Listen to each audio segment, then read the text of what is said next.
3, 2, 1, action. Halo semuanya. Balik lagi di obrolan santai tapi bermanfaat. Saya Vidya dan teman saya Rafa.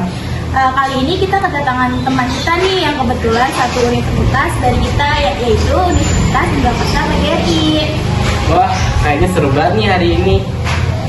Oh iya, sebelumnya gimana nih kabarnya kalian? Pastinya sehat semua dong.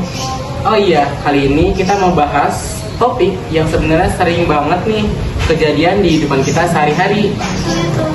Yang jarang kita sadari tentang etika alias soal mana yang dianggap benar atau salah. Kita bakal bahas satu persatu dan pastinya pakai contoh dan keseharian kita sehari-hari.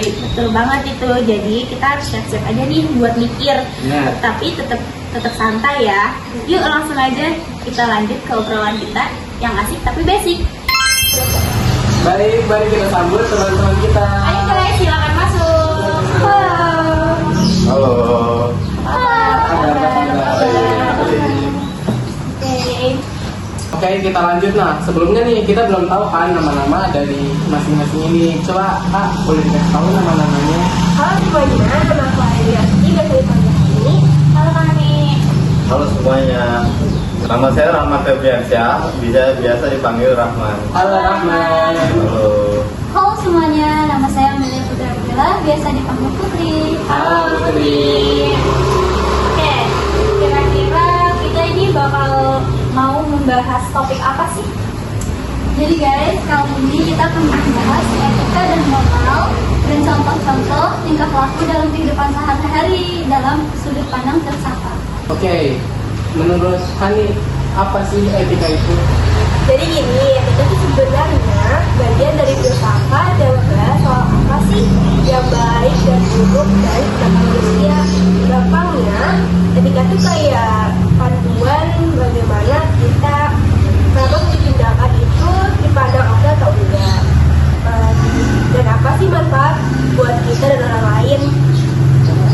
Oh, jadi seperti itu penjelasan tentang etika. Iya, serunya dalam tindakan etika itu sendiri ada banyak banget aliran pemikiran.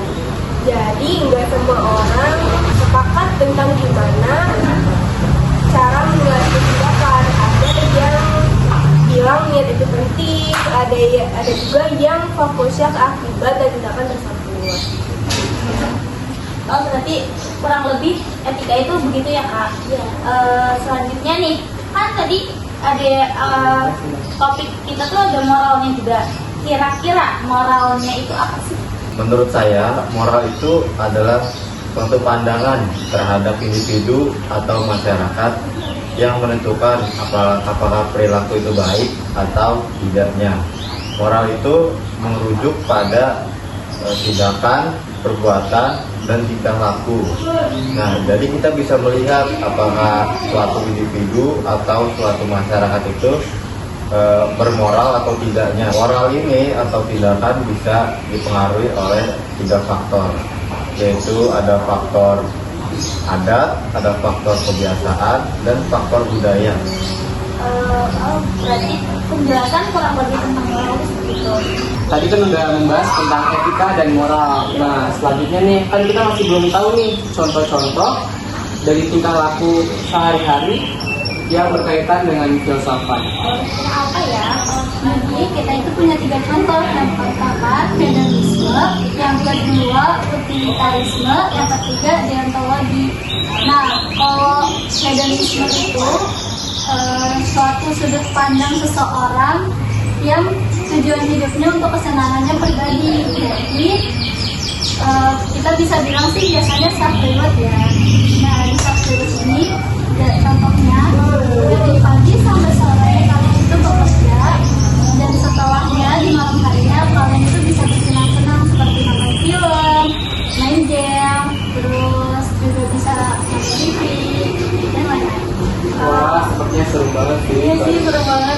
Oh iya, ngomong-ngomong tentang self reward nih, kira-kira Rafa kalau self reward itu suka ngapain nih kalau udah seharian penuh jenuh sama aktivitas sehari-hari?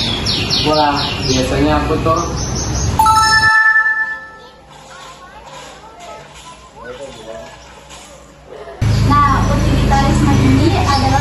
tindakan baik buruknya dilihat dari manfaatnya untuk banyak orang. Contohnya, pejabat membuat kegiatan atau pemerintah membangun rumah sakit, kan itu bisa digunakan untuk banyak untuk halayak umum. Berarti contoh kecilnya yang bisa kita ambil itu berarti kayak memintai sumbangan kepada masyarakat sekitar, kayak pembangunan masjid, perbaikan jalan dan sebagainya. Ya, kurang lebih begitu. Assalamualaikum. Ya, maaf teh, kita mau minta sumbangan untuk pembangunan masjid ya, Teh. Bentar ya. Ya, seikhlasnya aja ya, Teh. Oh iya, sumbangan ya? Berapa? Seikhlasnya aja. Makasih ya. Ya, makasih ya. Iya. Mari. Nah, yang ketiga itu ada deontologi. Nah, deontologi ini dilihat bukan hasilnya saja, tapi dari niatnya juga. Jadi semisal kita menemukan uang di jalan, terus menemukan dompet, pokoknya barang yang bukan milik kita. Nah, itu kita harus mengembalikannya tanpa meminta pamrih. Tuh Kak, kalau nemu dompet di jalan tuh langsung dibalikin, jangan dimasukin kantong, nggak boleh tau. Bukannya Allah yang kemarin di pasar. Udah. Ayo, di tempat setting biasanya kan? Iya, boleh. Ini apaan itu?